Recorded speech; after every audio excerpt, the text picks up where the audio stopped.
Everyone, so now we're going to show you a video about the supply cabinet that you can have access to during all of your simulations. We don't really change this very often. We might add a couple supplies that might be specific to one sim, but for the most part, this supply cabinet isn't going to change and should look very familiar the more you do simulation. So starting on our top row, we have Foley kits here. We have bedpans, chucks, extra stethoscopes. We have primary tubing for the IV pump, secondary tubing for the IV pump.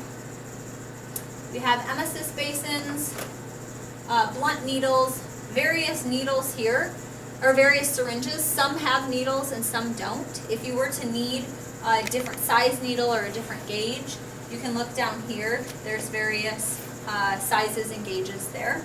We have different size gloves here.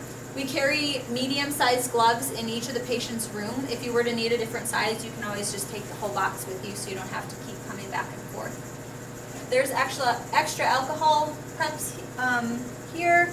There's gauze here, some sterile water, sterile gloves in this bag back here, some tape, and then on the shelf down here we have a bin where we keep all of our oxygen delivery systems, so nasal cannula, a Venturi mask, several different Venturi masks, non-rebreathers, things like that. We have a nebulizer here,